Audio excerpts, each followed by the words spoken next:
Corinthians abriu conversas com um jogador do futebol europeu, tá? Fala pessoal, tudo bem com vocês? Bora falar do Timão porque o clube tentou um atacante paraguaio até o último instante da janela.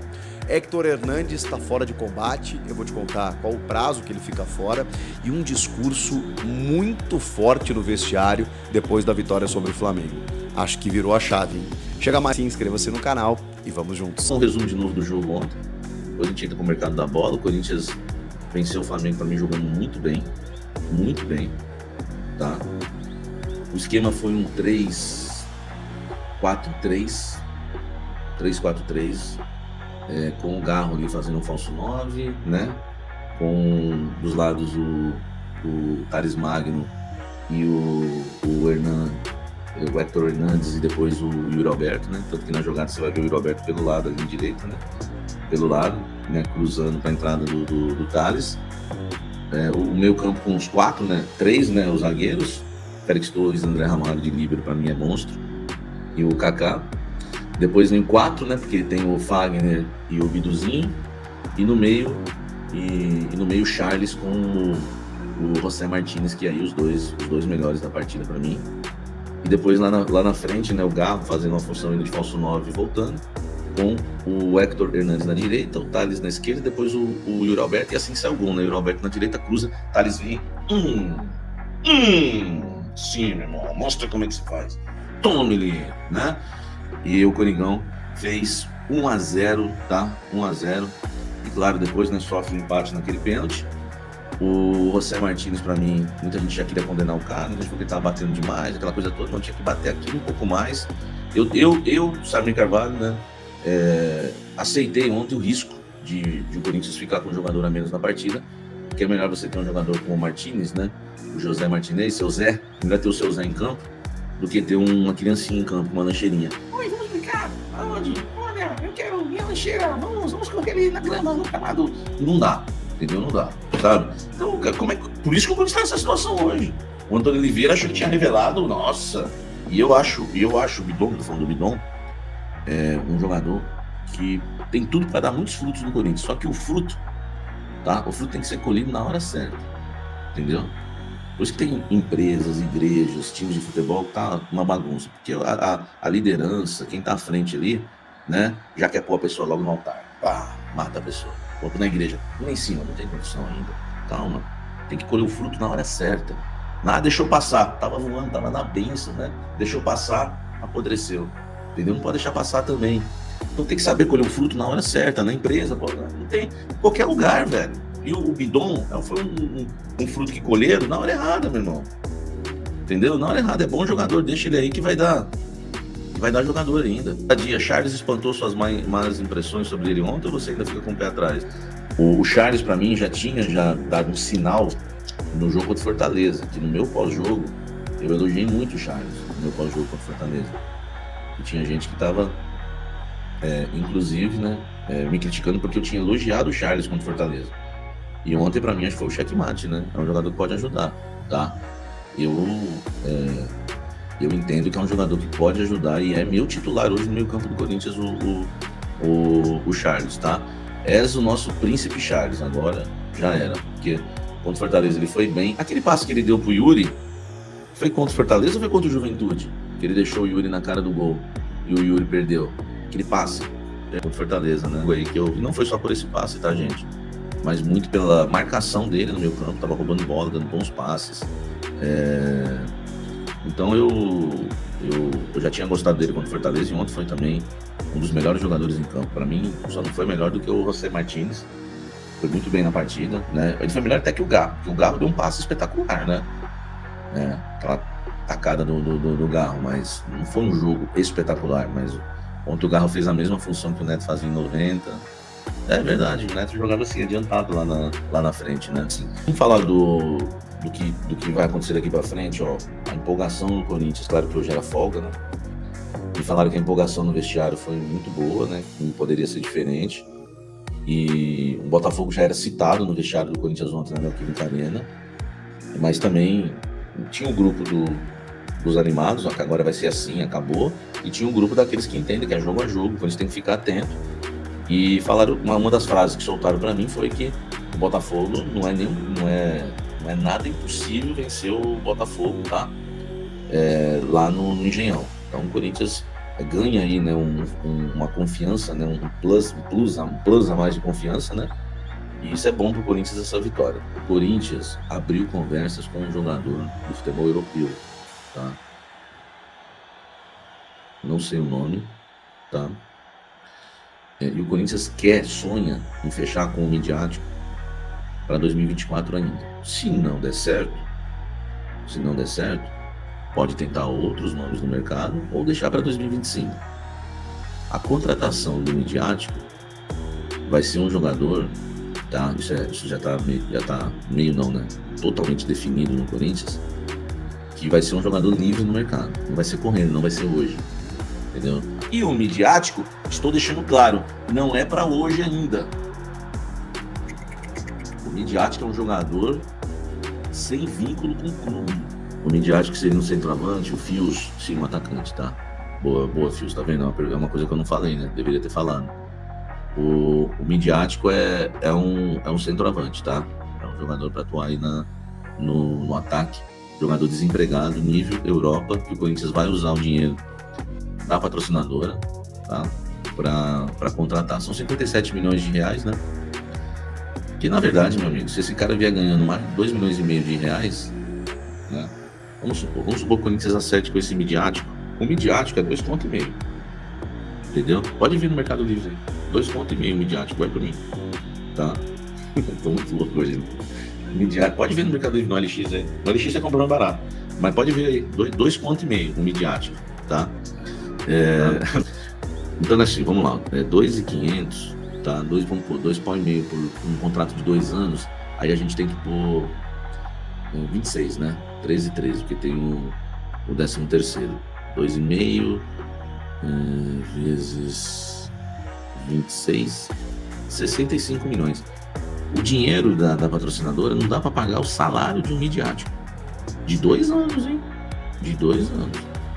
Se fizer um contrato de 3 anos, beleza, vamos lá, 2,5 de salário, vezes 39, né? 39, 97,5, tá? É isso, né, gente? 97 milhões e meio. Você vê, dá pra comprar um Midiático com dinheiro do patrocinador? Eu achei uma lenda essa história do patrocinador, sabe? Eu acho que 97,5. Eu acho que o patrocinador conseguiu um belo de uma chamada, né, de uma visibilidade por pouca coisa, porque o patrocinador é anunciado e vai trazer um Midiático. Pô, velho, não vai trazer um Midiático, vai ajudar a fazer, porque com 57 milhões você não paga nem 2 anos de salário do cara, quanto menos 3 anos de salário, entendeu? Eu fiz a conta aqui para vocês, mais de 65 milhões, 2 anos de salário, se for um salário de 2,5, e se for 3 anos, mais de 90 milhões. Entendeu, gente? Então é complicado. Já se inscreveu no canal? Que eu estou aguardando a sua inscrição. Você que não está inscrito ainda, se você já está, muito obrigado pelo carinho da audiência de sempre. Vamos lá, vamos falar sobre o Corinthians, porque foi quase. O Corinthians tentou aí até o último instante a contratação do atacante paraguaio Carlos Gonçalves, 31 anos, atacante da seleção paraguaia, de destaque no futebol mexicano, estava no Tijuana. Informação do Samir Carvalho, ainda na tarde da segunda-feira. O Carlos Gonçalves era a última esperança ali do Corinthians tentar um centroavante, como uma oportunidade de mercado mesmo, seria por empréstimo, porque todos os outros nomes tentados, eles não foram conseguidos, né? Com exceção do Héctor Hernandes, que eu até já vou falar sobre ele, mas o Arthur Cabral não houve acordo, o Corinthians até quase despendeu uma grana federal para ter o jogador do Benfica, o Benfica endureceu, não teve liberação, o Alex Sassi da LDU, bom, o Gonçalo Plata aí, né, acabou fechando com o Flamengo, não é necessariamente um centroavante, mas era um dos nomes alvos do Corinthians, o próprio Michael, que também parou no Flamengo. Enfim, muitas dificuldades nessa janela e você tem que usar a criatividade, né? O Héctor Hernandes, por exemplo, estava livre no mercado, então foi um pouco mais fácil, você negocia diretamente com o jogador. No caso do Carlos Gonçalves, era uma ideia de trazê-lo por empréstimo e depois negociar um novo contrato, enfim, né, até o final da temporada o Corinthians teria mais uma reposição. Tá percebendo aí que o Yuri tá sofrendo muitas críticas, mas já foi importante nesse jogo contra o Flamengo. Pedro Raul, sim, esse sim cada vez mais inviabilizado. O Héctor Hernandes chega e já virou titular no jogo contra o Flamengo, e só não jogou mais porque lesionou em 4 minutos, mas sem ele você precisa de mais uma reposição. Então o Corinthians queria muito mais um centroavante, não foi possível, não conseguiu fechar. Inclusive a gente esperou até bater meia-noite, porque se o Corinthians conseguisse a assinatura do contrato de forma digital, hoje é tudo online, né? E a inscrição, digamos assim, a regularização dele junto ao site da FIFA, oficial da FIFA, ele poderia sair no bid só a partir de amanhã, não teria nenhum problema. Mas o Corinthians precisava dessa documentação ainda no dia de hoje, ainda no dia 2 de setembro. Foi muito apressado, né? Foram as últimas horas ali tensas e não houve o acordo aí com o Tijuana, e portanto o Corinthians não conseguiu a contratação de Carlos Gonçalves. E com isso, janela fechada. O Corinthians não pode mais contratar ninguém? Ainda pode, desde que jogadores que estejam livres no mercado e tenham encerrado o seu vínculo com a sua equipe até este dia. Um exemplo é o Alex Telles, né, que se acertou com o Botafogo, que, por exemplo, conseguiu ficar livre no mercado, teve a sua rescisão, né, junto ao Al Nassr, e aí ficou livre para negociar com qualquer clube. O Botafogo poderia anunciar ele daqui 10 dias, que não teria problema. O mesmo vale para o Corinthians. Então, jogadores que estejam livres no mercado e que tenham se desvinculado das suas equipes até esse dia, 2 de setembro, o Corinthians pode anunciar a qualquer momento. Então, vai ter que, digamos, garimpar o mercado para ver se existe algum jogador com essa característica. Por hora, a janela está fechada. Héctor Hernandes, acabei de falar sobre ele. O Corinthians anunciou que ele teve uma lesão, mas é uma lesão leve. É uma lesão detectada no posterior da coxa direita, se eu não me engano, né? Uma lesão de grau 1B, exatamente. É uma lesão leve, é uma lesão considerada leve, com um período de recuperação de 10 a 15 dias. O Corinthians volta só a campo no dia 11 de setembro contra o Juventude pela Copa do Brasil, e dia 14 encara o Botafogo pelo Campeonato Brasileiro, né? Então tem, digamos assim, 8 dias aí para o Corinthians entrar em campo. Provavelmente ele não vai jogar contra o Juventude e não vai jogar esse jogo contra o Botafogo. E aí depois tem Campeonato Brasileiro e os jogos contra o Fortaleza pela Copa Sul-Americana. Provavelmente ele já vai estar de volta. O que aconteceu com o Héctor Hernandes? Vocês vão lembrar que eu falei aqui, né, que eu achava muito arriscado o Ramon Dias colocá-lo como titular já no segundo jogo, porque a estreia dele contra o Juventude é no segundo tempo, jogando apenas 45 minutos. E ele não jogava desde maio. Ele vem de um outro cenário, de um outro calendário, e ele não jogava desde maio. E mais do que isso, né? É um jogador que chega no futebol brasileiro com uma outra metodologia de preparação física, de trabalho de carga. É um negócio completamente diferente. Então, muitos jogadores têm essa dificuldade. O Michael estourou no Flamengo em 2 jogos, o Igor Coronado sofreu muito quando chegou. Talvez até nem tenha conseguido ainda o ápice de uma regularidade física, talvez só com uma pré-temporada para o ano que vem. O cara que ficou 10 anos jogando em outros mercados, outros cenários, os caras sentem a diferença quando chegam no futebol brasileiro. Então o Héctor Hernandes, ele joga 45 minutos, 3 dias depois ele começa como titular. Provavelmente, eu não acho que tenha sido jogo, tenha sido treino. Eu acho que os treinamentos ali exigiram, até pelo jogo de 45 minutos, segundo tempo contra o Juventude, viagem e tudo mais, e mais começar o jogo como titular, eu acho que provavelmente desencadeou isso, mas obviamente eu tô fazendo uma leitura com as informações que eu tenho, mas não é nenhuma ciência exata nesse sentido, mas é uma tendência, né, gente? O cara veio de outro cenário, 3 meses sem jogar, joga 45, trabalha muito forte, porque a gente tem uma metodologia de necessidade de suportar a carga do calendário. No segundo jogo ele já estourou. Porque eu vi gente falando, veio bichado, veio não sei o que, calma, não é nada disso. O cara passou por todos os exames, todas as análises, é muito comum isso acontecer, mais comum do que a gente imagina. Então em 2 semanas o Héctor Hernandes deve estar liberado, e aí a gente vai poder ver um pouco mais desse centroavante espanhol da equipe do Corinthians. Para a gente fechar esse vídeo, eu queria falar sobre esse jogo contra o Flamengo, ainda sobre esse jogo contra o Flamengo, e os bastidores revelados pela Corinthians TV. Eu sei que quando o time vence, os clubes, naturalmente, eles exibem os bastidores, e a gente tende a se empolgar né? No seguinte sentido, poxa vida, olha o que os caras falaram e resolveu porque ganhou. Mas quando perde, muitas vezes o cara pode ter tido o mesmo discurso e aí não é utilizado. Eu sei disso. Mas algumas situações me chamaram a atenção. E aí eu queria dividir com vocês, através desse vídeo dos bastidores revelados aí pela Corinthians TV. Envolvimento de alguns jogadores com o clube. De jogadores que recém chegaram. Isso é fundamental. Hugo Souza, impressionante. Impressionante. A forma como ele comemora, indo em direção à torcida, a forma como ele vibra, e o torcedor já percebeu isso, a cada defesa que ele faz, e ele faz algumas difíceis inclusive, e ele vibra como se fosse um gol. Thales Magno, chegou ontem. O Thales Magno estava cantando cânticos da torcida no banco de reservas.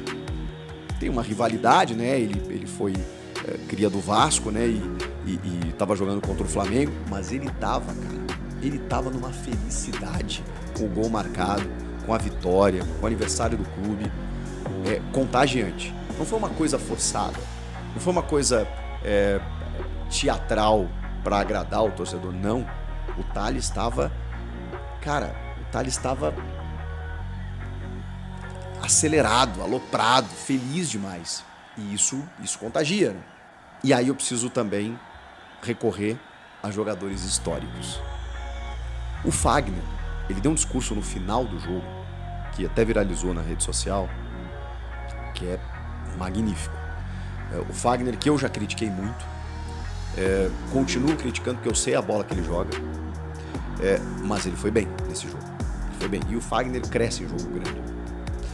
E ele tem muita qualidade, isso é inegável. A gente pode discutir aqui que às vezes ele passa do ponto, até nem está comportado nesse sentido, né, da disciplina, mas que muitas vezes ele ou está fora de forma, ou não consegue correr tanto, isso é outra coisa. Qualidade, bola, é indiscutível o que o Fagner tem e pode entregar ao Corinthians. Pois bem, ele jogou bem e no final do jogo ele é um dos últimos remanescentes, né, de um Corinthians com grandes ídolos históricos, e ele reúne a galera e fala sobre coragem. Ele usa essa palavra: nós vencemos hoje porque tivemos coragem, e tem que ser assim daqui para frente. Não pode ser menos do que isso, dentro ou fora de casa. Aí ele faz um discurso, né, de que muitos dali já colocavam comida dentro de casa com 10, 11 anos, que saíram muito cedo para dar o sustento para a família. E que o clube venceu aquele dia pela coragem dos seus jogadores. Excelente, porque isso pode realmente dar um gás para o Corinthians daqui para frente, essa virada de chave que a gente está falando. Mas Ángel Romero, o herói, talvez até improvável do jogo, ele discursa antes do jogo. O Romero discursa antes do jogo. Não é que o Romero pediu a palavra no final, do tipo assim, bom, fiz o gol da vitória, então, rapaziada, tamo junto, isso é Corinthians e tal. Ele também fez isso, mas ele fez isso antes do jogo. E aí você percebe como o Romero, por que ele fez o gol? Por que ele estava concentrado a ponto da bola do Garro ir pro Yuri e ele se antecipar e ir lá fazer o gol? Por que ele entrou da maneira como ele entrou, dando caneta, chapéu e se sentindo em casa? Porque ali é a casa dele. Ele é o artilheiro máximo daquele estádio. Mas o Romero entendeu o tamanho do jogo. O Romero, antes do jogo, reuniu os caras e disse: é hoje. Hoje nós vamos ganhar. Nós temos que ganhar. Isso aqui é Corinthians. A gente não merece estar onde está. A gente vai ganhar esse jogo.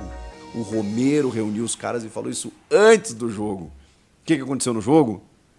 O Ramon escolhe ele para entrar. Quando eu imaginei que isso não ia acontecer, sai o Thales, eu pensei, Pedro Henrique, Giovani e tal, ele chamou o Romero. E o Romero decidiu. Tá explicado. Tá explicado. As histórias, elas são contadas de forma não linear. Nem sempre é aquilo que a gente imagina, porque assim é a vida, assim é o futebol. E o Romero, ele tem uma história com a fiel torcida. E a gente pode criticar o Romero por várias questões. Não por falta de vontade, por falta de raça e por falta de amor a esse clube. Então, isso me chamou a atenção. O que vocês acharam? Comentem aqui. inscreva-se no canal. Eu volto na próxima. Tchau!